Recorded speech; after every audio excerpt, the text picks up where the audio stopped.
ಎಲ್ರಿಗೂ ನಮಸ್ಕಾರ. The India mirror ಕಾರ್ಯಕ್ರಮಕ್ಕೆ ನಿಮಗೆಲ್ಲರಿಗೂ ಪ್ರೀತಿಯ ಸ್ವಾಗತ.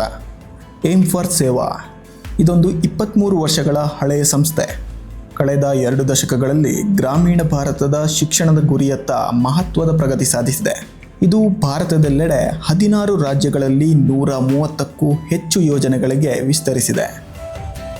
ಶಿಕ್ಷಣದಿಂದ ಮಾತ್ರ ಸಬಲೀಕರಣ ಸಾಧ್ಯ ಅನ್ನೋ ನಂಬಿಕೆಯಿಂದ ಹಿಂದುಳಿದ ಮಕ್ಕಳಿಗೆ ವಸತಿ ವ್ಯವಸ್ಥೆಯೊಂದಿಗೆ ಸಂಪೂರ್ಣ ಆರೈಕೆ ಮತ್ತು ಶಿಕ್ಷಣ ನೀಡುವ ಛಾತ್ರಾಲಯ ಪರಿಕಲ್ಪನೆಯನ್ನು ಇದು ಆರಂಭಿಸಿದೆ. ಎಲ್ಲ ಟೋಟಲಿ ಅವ್ರದ್ದು ಎಜುಕೇಷನ್ಸ್ ಮತ್ತು ಅವ್ರದ್ದು food accommodation everything is taken care by our organization Arsh Vidyashrama and aim for Seva. ಈ ಸಂಸ್ಥೆ ಎಲ್ಲ ಅವ್ರದ್ದು ನೋಡ್ತಾರೆ. ಮತ್ತು ಅದಕ್ಕೆಲ್ಲ ಸಪೋರ್ಟ್ ಸಲುವಾಗಿ ಕ್ರಾಂತಿ ಮಹಿಳಾ ಮಂಡಳ ಇಯರ್ಲಿ ಫಂಡಿಂಗ್ ಮಾಡ್ತಾರೆ. ಮತ್ತು ಏನು ನೆಸೆಸಿಟಿ ಅದರ ಹುಡುಗರ್ದು ಅದು ನೋಡ್ತಾರೆ. ಬರೀ ರೊಕ್ಕ ಕೊಡೋದಿಲ್ಲ ಅವರು, ಬಟ್ ರೊಕ್ಕ ಜೊತೆ ಇಮೋಷ್ನಲ್ ಸಪೋರ್ಟ್ಸ್ ಭಾಳ ಬೇಕಾಗ್ತದೆ. ಸೊ ಯಾರು ಮನೆ ಬಿಟ್ಟು ಹೊರಗೆ ಹೋಗ್ತಂದ್ರೆ ಅವ್ರಿಗೆ ಫ್ಯಾಮಿಲಿ ಅನ್ಸಂಗಿಲ್ಲ ಔಟ್ಸೈಡ್. ಸೊ ಇವರು ಎಲ್ಲರೂ ಬಂದ ಮೇಲೆ ಹುಡುಗರ ಜೊತೆ ಭಾಳಷ್ಟು ಟೈಮ್ ಸ್ಪೆಂಡ್ ಮಾಡ್ತಾರೆ. ಅವ್ರ ಇಮೋಷ್ನಲ್ ಸಪೋರ್ಟ್ ಭಾಳ ಕೊಡ್ತಾರೆ. ಬೆಳಗಾವಿಯ ಏಮ್ ಫಾರ್ ಸೇವಾ ಛಾತ್ರಾಲಯವನ್ನು 10 ವರ್ಷಗಳ ಮುಂಚೆ ಸ್ವಾಮಿ ಚಿತ್ರಪ್ರಕಾಶಾನಂದ ಸರಸ್ವತಿಯವರು ಸ್ಥಾಪನೆಯನ್ನು ಮಾಡ್ತಾರೆ. ಇದು ಶಾಂತಿನಗರ ತಿಲಕ್ವಾಡಿಯಲ್ಲಿರುವ ಆಶ್ರಮದಲ್ಲಿ ಕಾರ್ಯನಿರ್ವಹಿಸ್ತಾ ಇದ್ದು, ಗ್ರಾಮೀಣ ಮತ್ತು ಆದಿವಾಸಿ ಪ್ರದೇಶಗಳ ಹಿಂದುಳಿದ ಹಾಗೂ ಅಗತ್ಯವಿರುವ ವಿದ್ಯಾರ್ಥಿಗಳಿಗೆ ಶಿಕ್ಷಣ ಒದಗಿಸುವ ಗುರಿಯನ್ನು ಹೊಂದಿದೆ. ನಾವು 2006 ವುಮನ್ ಎಂಪವರ್ಮೆಂಟ್ ಹಾಗೂ ಬಡ ಮಕ್ಕಳಿಗೆ ಒಂದು ಶಿಕ್ಷಣ ಕೊಡಬೇಕು, ಅಲ್ಲದೆ ಸಮಾಜದಲ್ಲಿ ನೊಂದು ಬೆಂದವರಿಗೆ ಸಹಾಯವನ್ನು ನಮ್ಮ ಕೈಲಾದಷ್ಟು ಮಾಡುವ ಒಂದು ಉದ್ದೇಶದಿಂದ ಕ್ರಾಂತಿ ಮಹಿಳಾ ಮಂಡಳ ಅನ್ನೋ ಒಂದು ಸಂಸ್ಥೆಯನ್ನು ಹುಟ್ಟುಹಾಕಿದ್ವಿ.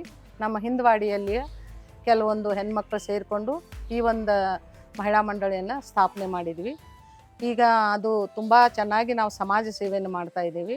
ಸಮಾಜ ಸೇವೆಯೊಳಗೆ ಹೆಣ್ಮಕ್ಳಿಗೆ ಬಡ ಮಕ್ಕಳಿಗೆ ಶಿಕ್ಷಣ ಕೊಡೋದು. ಇಲ್ಲಿ ಮಕ್ಕಳಿಗೆ ಕರಕುಶಲ ಕಲೆ, ಹಾಡು, ನೃತ್ಯ ಹಾಗೂ ಇನ್ನಿತರ ಚಟುವಟಿಕೆಗಳಲ್ಲಿ ತೊಡಗಿಸುವ ಮೂಲಕ ಕ್ರಿಯಾಶೀಲರನ್ನಾಗಿ ಮಾಡುತ್ತಿದೆ ಏಮ್ ಫಾರ್ ಸೇವಾ ಛಾತ್ರಾಲಯ. ನಾವು ಎಲ್ಲರೂ ಬೇರೆ ಬೇರೆ ಸ್ಟೇಟ್ದಿಂದ ಬಂತೇನ್ರಿ. ನಾವು ಅವ್ರದ್ದು ಏಮ್ ಫಾರ್ ಸೇವಾದ ಏಮ್ ಏನೈತ್ರಿ ಅಂದ್ರೆ, ಅವರು ಯಾರಿಗೆ ಫೆಸಿಲಿಟಿ ಸಿಕ್ಕಂಗಿಲ್ಲ, ಯಾರು parents are not affordable to their childrens to give education, ಅದಕ್ಕೆ ಅವರು ಇಲ್ಲಿ ಕಳಿಸ್ತಾರೆ. ಅವರಿಗೆ ಅಭ್ಯಾಸ ಮಾಡೋದು, ಭವಿಷ್ಯದಾಗ ಏನಾರು ಮಾಡೋದು, ಅವ್ರಿಗೆ ಸ್ವಂತದ ರೆಸ್ಪಾನ್ಸಿಬಿಲಿಟಿ ತೊಗೋದು, ಅಷ್ಟು ಎಲ್ಲ ಕಳ್ಸ ಇಲ್ಲಿ ಅದಕ್ಕೆ ಅವರು ಇಲ್ಲಿ ಹುಡುಗಿಯರು ಇಟ್ಟಾರೆ. ಮತ್ತು ಇಲ್ಲಿ ಎಲ್ಲ ನಾವು ಎಲ್ಲರೂ ಹುಡುಗಿಯದವರು ಇಲ್ಲಿ ಸಿಟಿದಾಗ ಅದೇನ್ರಿ, ಬೇರೆ ಎಲ್ಲ ಕಡೆ ಬಾಯ್ಸ್ ಅದ. ಇಲ್ಲಿ ನಾವು ಮಹಾರಾಷ್ಟ್ರ, ಇಲ್ಲಿ ಸ್ವಲ್ಪ ಮಂದಿದವರು ಕರ್ನಾಟಕದಿಂದ ಅದನ್ರಿ, ಮತ್ತು ಇವರು ಎಲ್ಲರೂ ತ್ರಿಪುರಾದಿಂದ ಬಂದನ್ರಿ. ನಾವು I am doing BHMS from last 11 years I am here only. And ಇವ್ರು ಎಲ್ಲರೂ 10th, ಯಾರು ಸ್ವಲ್ಪ ಮಂದಿ ಡಿಗ್ರಿದಾಗದ. ಈಕಿ BDS ಮಾಡತ್ತಾರ್ರಿ, ಈಕಿ BDS ಮುಗಿತ್ರ ಆಕಿ ಲ್ಯಾಬ್ ಟೆಕ್ನಿಷಿಯನ್ ಮಾಡತ್ತಾರ್ರಿ. ಇವ್ರು ಎಲ್ಲರೂ 10th. ಇಲ್ಲಿ ಚಲೋ ಐತ್ರಿ, ಭಾಳ ಚಲೋ ಅನ್ನಿಸ್ತೈತ್ರಿ. ಎಲ್ಲರೂ ಬೇರೆ ಬೇರೆ ಭಾಷೆ ಮತ್ತು ಬೇರೆ ಬೇರೆ ಜಾಗದಿಂದ ಬಂದೇನ್ರಿ. ಎಲ್ಲರಿದ್ದು ಕಲ್ಚರ್ ಅದೆಲ್ಲ ಗೊತ್ತಾಗ್ತೈತ್ರಿ ನಮ್ಗೆ. ಇಲ್ಲಿ ನಮ್ಗೆ ಭಾಳ ಚಂದ ತಕ್ಕ ಅವು ಕಲಿಸ್ತಾರ್ರಿ, ಏನು ಮಾಡೋದು ಏನಿಲ್ಲ. ಇಲ್ಲಿ ಎಲ್ಲ ಪೂಜೆ ಎಲ್ಲ ಕಳಿಸ್ತಾರ್ರಿ ನಮ್ಗೆ, ಸ್ತೋತ್ರ ಸ್ವಾಮೀಜಿ ಎಲ್ಲ ನಮ್ಗೆ ಹೇಳ್ಕೊಡ್ತಾರೆ. ಹಾಂ, ಚೆನ್ನಾಗೈತ್ರಿ, ಭಾಳ ಚಲೋ ಐತ್ರಿ. ಇದು ಬೆಸ್ಟ್ ರೀ. ಇದು ಆಶ್ರಮ ಅನ್ನೋಕ್ಕಿಂತ ನಮ್ಮ ಮನೇನ ಅನ್ನೋದು ನಂಗೆ ಭಾಳ ಇಷ್ಟಪಡ್ತೇನೆ. ಮತ್ತು ನಾ ಇರೋದು ಮಹಾರಾಷ್ಟ್ರ, ಶಿವಗಾ, ಛತ್ರಪತಿ ಸಂಭಾಜಿನಗರ್. ಮತ್ತು ನಾನು ಇಲ್ಲೇ 11 ವರ್ಷ ಆಯ್ತು. ಅಂದರೆ ನನ್ನ ಸ್ಕೂಲಿಂಗ್ ಕಾಲೇಜ್ ಎಲ್ಲ ಇಲ್ಲೇ ಆಗಿದೆ. ನಂಗೆ ಮನೇನ ಇದೆ. ಮತ್ತೆಲ್ಲ ಇವರೆಲ್ಲ ಪೇರೆಂಟ್ಸ್ ಗತೆನ ನೋಡ್ಕೋತಾರು. ಎಲ್ಲ ತಂಗಿ ಅಕ್ಕಗಳ ಜೊತೆಗಿರ್ತಾರು. ಸ್ವಾಮೀಜಿ ಹತ್ರ ಎಲ್ಲ ಕಲಿಸ್ಕೊಡ್ತಾರು. ಎಲ್ಲ ಫ್ಯೂಚರ್ದಾಗ ಏನು ಮಾಡಬೇಕು ಎಲ್ಲ ಕಲಿಸ್ಕೊಡ್ತಾರು. ಅಂದ್ರೆ ಭಾಳ ಚಲೋ ಅನ್ನಿಸ್ತೈತಿ. ಅವರೆಲ್ಲ ಕಲಿಸ್ಕೊಟ್ಟಿದ್ದಾರೆ. ಇದೆಲ್ಲ ಮಾಡೋದು ಈಗ ಗೊತ್ತಾಗಿದೆ. ನಾವು ಫ್ಯೂಚರ್ದಾಗ ಏನೋ ಪ್ರಾಬ್ಲಮ್ಸ್ ಆದರೂ ನಾವು ಎಲ್ಲ ಬಿಸ್ನೆಸ್ ಅಥವಾ ಇದ್ರಾಗಿಂದು ಕೂಡ ಮಾಡ್ಬೋದು. ತುಂಬ ಚೆನ್ನಾಗಿದೆ. ಮತ್ತು ಅವರು ಸಂಗೀತ ಎಲ್ಲ ಹೇಳ್ಕೊಟ್ಟಿದ್ದಾರೆ, ಬರೆದಿರ್ತಾರೆ. ಇವರು ಫ್ಯಾಮಿಲಿ ಕತೆನ ಅನಿಸ್ತಾರೆ ಇವಾಗಲೇ. ಇಂತಹ ಸಂಸ್ಥೆಗಳಿಗೆ ಅಪಾರ ಜನ ಬೆಂಬಲ ಸಿಗುವಂತಾಗಲಿ, ಇಂತಹ ಸೇವಾ ಕಾರ್ಯಗಳು ದೇಶದೆಲ್ಲೆಡೆ ನೆರವೇರಲಿ ಎಂದು ಹಾರೈಸುತ್ತಿದೆ ದಿ ಇಂಡಿಯಾ ಮಿರರ್. ಈಗ 20 ವರ್ಷ ಹಿಂದೆ ನಾವೆಲ್ಲರೂ ಮನ್ಯಾಗ ಕುಂತ ಏನ್ರಿ ಮಾಡೋನು ಹಿಂಗೆ ಅನ್ನಕತ್ತಿದ್ದು. ನಾ ಮತ್ತು ಮಂಗಲ್ ಮಾತಾಡಿದ್ದು ನನ್ನ ಫ್ರೆಂಡ್ ಮಂಗಲ್ ಏನರೇ ಹೆಣ್ಮಕ್ಳ ಸಲುವಾಗಿ ಏನರೇ ನಾವು ಮಾಡೋನು ಅಂತ. ಮತ್ತು ಅದರ ವಿಚಾರಲೇ ಅವರು ಎನ್ಪವರ್ಮೆಂಟ್ ಮಾಡಬೇಕು. ಮನ್ಯಾಗ ಕುಂತ ಎಲ್ಲರೂ ಬೇಜಾರಾಗ್ತಿತ್ತು. ಒಂದು ಮಕ್ಕಳದ ಏನರೇ ಇದಾಗಿತ್ತು ಅವ್ರದ್ದು ಆ ಟೈಪ್. म्हणून मग आम्ही क्रांती महिला मंडळ ಅಂದ್ರೆ ಒಂದು ಮಹಿಳಾ ಮಂಡಳ ಮಾಡೋದಂತ ಶುರು ಮಾಡ್ದು. ಮತ್ತು ಅದರದ ಹೆಸರು ಏನು ಇಡೋದಂತ ಅಂದ್ಕೂಡಲೇ ಚೆನ್ನಮ್ಮ ರಾಣಿದ ಇದು ಮಾಡ್ಕೊಂಡು ನಾವು ಕ್ರಾಂತಿ ಮಹಿಳಾ ಮಂಡಳ ಅಂದ್ರೆ ಹೆಸರಿಟ್ಟು. ನಮ್ಮೆಲ್ಲರೂ ಎಲ್ಲ ಜಾತಿ ಮಂದಿ ಅದಾರ, ಹೆಣ್ಮಕ್ಳು ಅದಾರ, ಮತ್ತು ಎಲ್ಲ ವಯಸ್ಸದೂ ಎಲ್ಲರೂ ಅದಾರ, ಮತ್ತು ಎಲ್ಲರೂ ಸಮಾಜ ಸೇವಾ ಮಾಡೋಕ್ಕೆ ನಾವು ಏಕತ್ರ ಆಗಿದ್ದೆವು. ಇದಕ್ಕೆ ಕೇಂದ್ರ ಅಥವಾ ರಾಜ್ಯ ಸರ್ಕಾರದಿಂದ ಯಾವುದೇ ನಾವು ಸಹಾಯವನ್ನು ಪಡೆಯುವುದಿಲ್ಲ. ನಾವು ನಮ್ಮ ಮಂಡಳದ ಸದಸ್ಯರೆಲ್ಲರೂ ಕೂಡಿ, ನಮ್ಮ ಮಂಡಳದ ಸದಸ್ಯರೆಲ್ಲರೂ ಗೃಹಿಣಿಯರೇ ಆಗಿದ್ದಾರೆ. ಆದರೂ ಕೂಡ ಅವರು ತಮ್ಮ ಕೈಯಿಂದ ಎಷ್ಟಾಗ್ತದಲ್ಲ ಅಥವಾ ಬರ್ತ್ಡೇ, ಮ್ಯಾರೇಜ್ ಆ್ಯನಿವರ್ಸರಿ ಹೀಗೆ ಅವರು ಫಂಡಿಗೆ ರೊಕ್ಕ ಕೊಡ್ತಾರೆ. ಅಲ್ಲದೆ ಅವ್ರ ಪರಿಚಯದಲ್ಲಿ ಯಾರಾದರೂ ಚಲೋ ಆರ್ಥಿಕ ಪರಿಸ್ಥಿತಿಯಿಂದ ಸರಿ ಇರ್ತಾರಲ್ಲ, ಅವ್ರಿಗೆ ನಮ್ಮ ಸಮಾಜದ ಬಗ್ಗೆ ಕಾರ್ಯಗಳನ್ನು ನೋಡಿ ಅವರು ಮೆಚ್ಚಿ ಕೂಡ ನಮ್ಗೆ ಇದಕ್ಕೆಲ್ಲ ಫಂಡ್ ಅವರು ತಮ್ಮ ಮ್ಯಾರೇಜ್ ಆ್ಯನಿವರ್ಸರಿ, ಬರ್ತ್ಡೇಗಳಿಗೆ ದುಡ್ಡು ಕೊಡ್ತಾರೆ. ಆ ದುಡ್ಡನ್ನು ನಾವು ಶಿಕ್ಷಣಕ್ಕಾಗಿ, ಹೆಣ್ಣು ಮಕ್ಕಳ ಶಿಕ್ಷಣಕ್ಕಾಗಿ ಅದನ್ನು ಉಪಯೋಗ ಮಾಡ್ತೇವೆ. ಈ ಎಲ್ಲ ಒಂದು ನಮ್ಮ ಮಂಡಳ ಒಂದು ವ್ಯವಸ್ಥಿತವಾಗಿ ನಡೆಯಲು ಕಾರಣೀಭೂತರಾದಂಥ ಶ್ರೀಮತಿ ಮಂಗಲ್ ಮಠದವರು ಹಾಗೂ ಅವರ ಪತಿದೇವರಾದಂಥ ಡಾಕ್ಟರ್ ರಾಜೇಂದ್ರ ಮಠ ಸರ್ ಅವರು ನಮ್ಗೆ ಯಾವುದೇ ಒಂದು ಸಲಹೆ ಸೂಚನೆಗಳನ್ನು ಕೊಡಬೇಕಾದ್ರೂ ಅವರು ನಮಗೆಲ್ಲರಿಗೂ ಅವರು ಸಲಹೆ ಸೂಚನೆಗಳನ್ನು ನೀಡ್ತಾ ಬಂದಿದ್ದಾರೆ. ಈ ಒಂದು ಇದರಿಂದ ನಮ್ಮ ಕ್ರಾಂತಿ ಮಹಿಳಾ ಮಂಡಳ ಬೆಳಗಾವಿಯಲ್ಲೇ ಒಂದು ಒಳ್ಳೆಯ ಮಹಿಳಾ ಮಂಡಳ ಅಂತ ಹೆಸರು ಮಾಡಿದೆ. ಇಲ್ಲಿ ಸಾಕಷ್ಟು ನಾವು ಕೇವಲ ವುಮನ್ ಎಂಪವರ್ಮೆಂಟು, ಬಡ ಮಕ್ಕಳ ಶಿಕ್ಷಣ ಇಷ್ಟೇ ಅಲ್ಲದೆ ಸಾಕಷ್ಟು ಮಹೇಶ್ ಫೌಂಡೇಶನ್, ಆಮೇಲೆ ನಮ್ಮ ನಾಗರತ್ನ ನಡೆಸುತ್ತಿರೋ ಆಶ್ರಯ ಫೌಂಡೇಶನ್, ಅಲ್ಲದೆ ವಿಶ್ವಾಸ್ ಫೌಂಡೇಶನ್ ಅಂತ ಇದೆ, ಅದು ಅಂಗವಿಕಲಾಂಗಚೇತನರ ಒಂದು ಸಂಸ್ಥೆ. ಅದು ಅಲ್ಲಿ ಅವರಿಗೆ ಹೆಲ್ಪ್ ಆಗಲಿ ಅಂತ ನಾವು ಪ್ರಿಂಟರ್ ಮತ್ತು ಅವರಿಗೆ ಕಂಪ್ಯೂಟರನ್ನು ಕೊಡಿಸಿದ್ದೇವೆ. ಅಲ್ಲದೆ ಅವರಿಗೆ ಮೋಟಿವೇಶನ್ ಆಗಿ ಅವ್ರಿಗೆ ಯಾವಾಗ ಅವ್ರು ಸಿಗ್ತಾರಲ್ಲ ಅವ್ರಿಗೆ ಮೋಟಿವೇಶನಲ್ ಸ್ಪೀಚ್ ಕೂಡ ಕೊಡ್ತೀವಿ. ಹೀಗಾಗಿ ಅದು ಒಂದು ಅವರೆಲ್ಲ ಟೀಮ್ ವರ್ಕ್ ಅಂದರೆ ಅವರು ಆಟದಲ್ಲಿ, ಸ್ಪೋರ್ಟ್ಸಲ್ಲಿ ಬಹಳ ಮುಂದೆ ಬಂದಿದ್ದಾರೆ. ಅವ್ರದ್ದು ತುಂಬ ಒಂದು ಒಳ್ಳೆಯ ಸಂಸ್ಥೆ ಇದೆ. ಅಲ್ಲದೆ ನಾವು ಆರಾಧನಾ ಸ್ಕೂಲ್ ಅಂತಿದೆ ಬುದ್ಧಿಮಾಂದ್ಯ ಮಕ್ಕಳದ್ದು, ಅಲ್ಲಿ ಕೂಡ ನಾವು ಪ್ರತಿ ವರ್ಷ ವಿಕಲಾಂಗಚೇತನದ ಏನು ಡೇ ಅಂತ ಮಾಡ್ತಾರಲ್ಲ, ಡಿಸೇಬಲ್ ಡೇ, ಆ ದಿನ ಹೋಗಿ ಆ ಮಕ್ಕಳ ಜೊತೆಗೆ ಅಲ್ಲಿ ಅವ್ರಿಗೆ ಊಟವನ್ನು ನೀಡ್ತೇವೆ. ಅಲ್ಲದೆ ನಾವು ಅವ್ರ ಜೊತೆ ಕೂಡಿ ಊಟ ಮಾಡಿ ಆ ಮಕ್ಕಳಿಗೆ ಏನು ಬೇಕಲ್ಲ ಅವರಿಗೆ ಒಂದಿಷ್ಟು ಸಣ್ಣ ಸಣ್ಣ ಗಿಫ್ಟ್ ಕೊಡ್ತೇವೆ. ಅವರಲ್ಲಿರೋ ಕಲೆಗೆ ಒಂದು ವೇದಿಕೆಯನ್ನು ನೀಡ್ತೇವೆ. ಅವ್ರು ಡಾನ್ಸ್ ಮಾಡ್ತಾರೆ, ಆಮೇಲೆ ಹಾಡು ಹೇಳ್ತಾರೆ, ಅದು ಒಂದು ಭಾಳ ಖುಷಿ. ಇದಲ್ಲದೆ ಮತ್ತು ನಾವು ವೃದ್ಧಾಶ್ರಮಕ್ಕೆ ಪ್ರತಿ ವರ್ಷ ವೃದ್ಧಾಶ್ರಮಕ್ಕೆ ಕೂಡ ಹೋಗ್ತೇವೆ. ವೃದ್ಧಾಶ್ರಮಕ್ಕೆ ಹೋಗಿ ಅಲ್ಲಿ ಕೂಡ ಆ ಎಲ್ಲ ತಾಯಂದಿರ ಜೊತೆ ಡಾನ್ಸ್ ಮಾಡ್ತಾರೆ, ಆಮೇಲೆ ಹಾಡು ಹೇಳ್ತಾರೆ. ಅಲ್ಲದೆ ಅವರಿಗೆಲ್ಲ ಒಳ್ಳೊಳ್ಳೆ ಊಟ ಅಂದರೆ ಭೋಜನವನ್ನು ಮಾಡಿಸಿ ಮತ್ತು ಅವ್ರಿಗೆ ಏನು ನೀಡೈತಿ ಅದನ್ನು ಕೊಟ್ಟು ನಾವು ಬರ್ತೇವೆ. ಪ್ರತಿ ವರ್ಷ ಆರಾಧನಾ ಸ್ಕೂಲು, ಆಮೇಲೆ ವೃದ್ಧಾಶ್ರಮ, ಇದನ್ನು ನಾವು ಹೋಗ್ತೇವೆ. ಅಲ್ಲದೆ ಫ್ಲಡ್ ಬರ್ತೈತೆ, ಅವಾಗ ಕೂಡ ನಾವು ನಮ್ಮ ಕೈಲಾದಷ್ಟು ಸಹಾಯ ಮಾಡ್ತೇವೆ. ಕರೋನಾ ಟೈಮಲ್ಲಿ ನಾವು PP ಕಿಟ್ಗಳನ್ನ ಕೊಟ್ಟಿದ್ದೀವಿ. ಈಗ ಕರ್ಮಚಾರಿಗಳಿರ್ತಾವೆ, ಅವರಿಗೆ ಆಹಾರ ಧಾನ್ಯವನ್ನು ನೀಡಿದ್ದೇವೆ.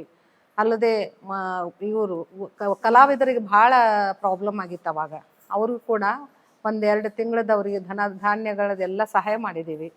ಅಲ್ಲದೆ ಮೋದಿಜಿಯವರು ಮಾಡಿದ ಕರೋನಾ ಫಂಡಿಗೆ ಸುಮಾರು 70,000 ರೂಪಾಯಿಗಳನ್ನ ನಮ್ಮ ಸಂಸ್ಥೆ ವತಿಯಿಂದ ನಾವು ನೀಡಿದ್ವಿ. ಹೀಗೆ 1-2 ಅಂತಿಲ್ಲ, ಸುಮಾರು ಎಲ್ಲ ಕ್ಷೇತ್ರ ಒಳಗೂ ನಾವು ನಮ್ಮ ಮಂಡಳ ನಮ್ಮ 2 ಸಂಸ್ಥೆ, ಆಮೇಲೆ ನಮ್ಮ ಉಮಾ ಸಂಗೀತ ಪ್ರತಿಷ್ಠಾನ ಕೈ ಜೋಡಿಸ್ತಿದ್ರ ಜೊತೆಗೆ 2 ಸಂಸ್ಥೆಗಳು ಸೇರಿ ಸುಮಾರು 20 ವರ್ಷಗಳಿಂದ ಬಹಳಷ್ಟು ಒಳ್ಳೊಳ್ಳೆ ಕಾರ್ಯ ಅಂದರೆ ಸಾಮಾಜಿಕವಾಗಿ ಕಾರ್ಯಗಳನ್ನ ಮಾಡ್ತೀವಿ. ನಮ್ಮನ್ನು ಪ್ರತಿ ತಿಂಗಳು ರಾಷ್ಟ್ರೀಯ ಹಬ್ಬ ಇರ್ಬೋದು, ರಾಷ್ಟ್ರೀಯ ಹಬ್ಬ ಬಂದಾಗ ಈಗ ನಮ್ಮದು ಆಗಸ್ಟ್ 15th, ಆಮೇಲೆ ಜನವರಿ 26th, ಅವು 2 ನಮ್ಮ ಮಕ್ಕಳಲ್ಲಿ ಒಂದು ದೇಶಭಕ್ತಿಯನ್ನು ಮೂಡಿಸಬೇಕು ಅನ್ನೋ ಉದ್ದೇಶದಿಂದ ಅವರಿಗೆ ಸಾಕಷ್ಟು ಕಾಂಪಿಟೇಷನ್ ಇಡ್ತೀವಿ. ದೇಶಭಕ್ತಿ ವೀರ ಯೋಧರ ಕಾಂಪಿಟೇಷನ್ ಇಡ್ತೀವಿ. ಅವರು ಛದ್ಮ ವೇಷಗಳನ್ನ ಹಾಕ್ಕೊಂಡು ಅದನ್ನು ಪ್ರದರ್ಶನ ಮಾಡ್ತಾರೆ. ಆ ರೀತಿ ಪ್ರಬಂಧಗಳನ್ನ ಏರ್ಪಡಿಸ್ತೇವೆ. ಮತ್ತು ಡ್ರಾಯಿಂಗ್ ಕಾಂಪಿಟೇಷನ್ ಈ ಥರ. ಮತ್ತು ನಮ್ಮ ಸಂಸ್ಕಾರ, ನಮ್ಮ ಸಂಸ್ಕೃತಿ, ನಮ್ಮ ಭಾರತ ದೇಶ ಸಂಸ್ಕೃತಿ ಉಳಿಲಿ ಅನ್ನೋ ಒಂದು ಉದ್ದೇಶದಿಂದ ನಾವು ಇದು ಯುಗಾದಿ ಹಬ್ಬವನ್ನು ಹೇಗೆ ಆಚರಿಸಬೇಕು ಅದನ್ನು ಕೂಡ ನಾವು ಯುಗಾದಿ ಹಬ್ಬವನ್ನು ಆಚರಿಸ್ತೇವೆ. ಸಂಕ್ರಮಣ ಹಬ್ಬವನ್ನು ಆಚರಿಸ್ತೇವೆ. ಸಂಕ್ರಮಣ ಹಬ್ಬವನ್ನು ಭಾಳ ಅದ್ಧೂರಿಯಾಗಿ, ಅದ್ಭುತವಾಗಿ, ಭಾಳ ಚೆನ್ನಾಗಿ ನಾವು ಆಚರಿಸ್ತೀವಿ.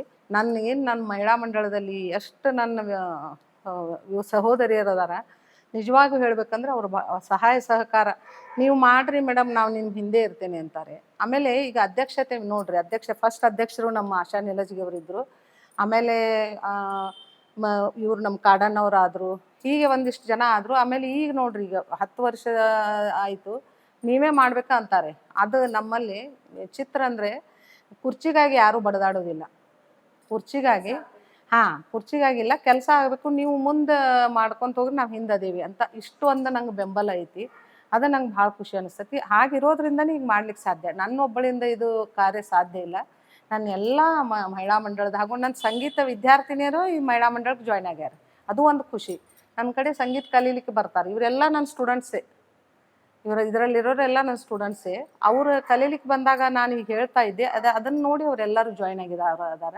ಹೀಗಾಗಿ ನನಗೆ ಎರಡೂ ಕಡೆಯಿಂದ ಸಪೋರ್ಟ್. ಸಂಗೀತ ನನ್ನ ಸ್ಟೂಡೆಂಟ್ಸ್ ಇರೋದ್ರಿಂದ ಗುರು ಶಿಷ್ಯರ ಒಂದು ಸಂಬಂಧ. ಅದಕ್ಕಾಗಿ ಅದು ಕೇಳ್ತಿರ್ಬೋದು ಅಂತ ನನಗೆ ಅನಿಸ್ತಾ ಇದೆ. ಇದಕ್ಕೆ ಇನ್ನೊಂದು ಪ್ರೇರಣೆ ಅಂದರೆ ನಮ್ಮ ಅಜ್ಜನವರು, ನನ್ನ ತಂದೆಯ ಅಪ್ಪ ಅವರು ಶ್ರೀಶೈಲಪ್ಪ ಕಾಕ್ತಿಕರ್ ಅಂತ, ಅಂಕಲ್ಗಿ ಗ್ರಾಮದವರು. ಬಹುದೊಡ್ಡವರು ಸಮಾಜ ಸೇವಕರು. ಅಂದರೆ ಆಗಿನ ಕಾಲದಲ್ಲಿ ಅವರು ಸುಮಾರು 450 ಶಿಕ್ಷಣ ಸಂಸ್ಥೆಗಳನ್ನ ಸ್ಥಾಪಿಸಿದ್ರು. ಅಲ್ಲದೆ ಸಮಾಜ ಸುಧಾರಕರು, ಅಲ್ಲದೆ ರೈತಪರ ಹೋರಾಟಗಾರರು. ಅವರ ಒಂದು ಜೀನ್ಸಲ್ಲಿ ನನಗೆ ಬಂದಿದೆ ಅಂತ ನನಗನ್ನಿಸ್ತೈತಿ. ಮತ್ತು ನಮ್ಮ ತಂದೆಯ ಕಡೆಯಿಂದ ಇದೊಂದು ನನ್ನ ಸಮಾಜ ಸೇವೆ ಒಂದು ಬಳುವಳಿಯಾಗಿ ಬಂತು. ನನ್ನ ತಾಯಿ ಕಡೆಯಿಂದ ನನಗೆ ಸಂಗೀತ ಕಲೆ ಬಳುವಳಿಯಾಗಿ ಬಂತು. ಹೀಗಾಗಿ ನಾನು ಇದರಿಂದ ಹೇಳಲಿಕ್ಕೆ ಏನು ಇಷ್ಟಪಡ್ತೀನಿ ಅಂದರೆ, ನಮ್ಮ ಈ ಎರಡೂ ಸಂಸ್ಥೆಗಳು ಬೆಳೀಲಿಕ್ಕೆ ಕಾರಣ ನಾನು ಒಬ್ಬಳೇ ಅಲ್ಲ, ಎಲ್ಲ ನನ್ನ ಸಂಗೀತ ವಿದ್ಯಾರ್ಥಿನಿಯರು ಮತ್ತು ನನ್ನ ಮಹಿಳಾ ಮಂಡಳ ಸಹೋದರಿಯರೇ ಕಾರಣ. ಅವಾಗ ನಮ್ಮ ಆಶಾ ನಿಲಜ್ಗಿ ಇವರು, ಇವರು ಕೂಡ ಇಬ್ಬರೂ ಸೇರಿ ಬಹಳ ಒಳ್ಳೊಳ್ಳೆ ಕಾರ್ಯಕ್ರಮಗಳನ್ನ ಮಾಡಿದ್ದೀವಿ. ಅವರು ಕೂಡ ಭಾಳ ಸಪೋರ್ಟಿವ್. ಎಲ್ಲ ಅವ್ರ ಸಪೋರ್ಟ್ದಿಂದನೂ ಕೂಡ ಅವರಿಂದ ಸಾಕಷ್ಟು ನಾನು ಕಲ್ತಿದ್ದೀನಿ. ಆಮೇಲೆ ಎಲ್ಲ ನನ್ನ ಮಹಿಳೆಯರನ್ನು ನನ್ನ ಸಹೋದರಿಯರೇ ಅಂತಾನೆ ಭಾಳ ನನಗೆ ಖುಷಿ ಅನಿಸ್ತೈತಿ. ಇದರಲ್ಲಿ ನಮ್ಮ ಇನ್ನೊಬ್ಬರನ್ನು ನಾನು ನೆನೆಯಲೇಬೇಕು. ನಮ್ಮ ಶೈಲಜಾ ಮಾಸ್ತೆ ಅಂತ, ಭಾಳ ಎಷ್ಟು ಅವರಿಗೆ ನನಗಿಂತ ಸುಮಾರು ಒಂದು 10 ವರ್ಷ ದೊಡ್ಡವರು. ನನಗಿಂತ ಎಷ್ಟು ದೊಡ್ಡವರು ಇದ್ದಾರೆ ನಮ್ಮ ಮಂಡಳದೊಳಗೆ. ಆದರೆ ನನಗೆ ಇಷ್ಟು ರೆಸ್ಪೆಕ್ಟ್ ಕೊಡ್ತಾರೆ. ಅವರು ಕೊಡಗೈ ದಾನಿಗಳು ಪಾಪ, ಅವ್ರು ನೆನೆಸ್ಲೇಬೇಕು. ಹೋದ ವರ್ಷ ಅವರು ತೀರಿ ಹೋದರು. ಅವ್ರನ್ನ ನಾನು ನೆನೆಸ್ಕೋತೇನೆ. ಯಾಕೆ ಪ್ರತಿಯೊಂದು ನಮ್ಮ ಮಂಡಳದ ಕಾರ್ಯಗಳಿಗೆ ಅವರು ಸಹಾಯ ಹಸ್ತ ಇರೋದೆ. ಹೇಳಿದಾಗ ಮೇಡಮ್ ನನ್ನ 5,000 ರೂಪಾಯಿ ತೊಗೊಳ್ರಿ. ಹೀಗೆ ನಮ್ಮ ಮಂಡಳದಲ್ಲಿ ಇರೋರೆಲ್ಲ ಭಾಳ ಶ್ರೀಮಂತರಿಲ್ಲ ಮೇಡಮ್. ನಾನು ಹೇಳೋದು ಇಷ್ಟೇ, ಅವರ ಮನಸ್ಸುಗಳು ಭಾಳ, ಅವ್ರ ಹೃದಯ ಶ್ರೀಮಂತಿಕೆ ಭಾಳ ಇದೆ. ಭಾಳ ಎಲ್ಲರೂ ನೋಡ್ರಿ, ಕೆಲವರು 20,000 ಕೊಡ್ತಾರೆ ವರ್ಷಕ್ಕೆ. 2,000 ದುಡ್ಡು ನಮ್ದು ಫೀಸು ಇದು ಕೊಡೋದಲ್ಲದೆ ಮತ್ತೆ 20,000, 14,000, 15,000 ಹಿಂಗೆಲ್ಲರೂ ಆದವರು ತಮ್ಮ ಕೈಲಿ ಸಾಧ್ಯ ಆದಷ್ಟು ಎಲ್ಲರೂ ಕೊಡ್ತಾರೆ. ಇದು ಈ ಥರ ಮಾಡಲಿಕ್ಕೆ ಯಾರೂ ಸಾಧ್ಯನೇ ಇಲ್ಲ.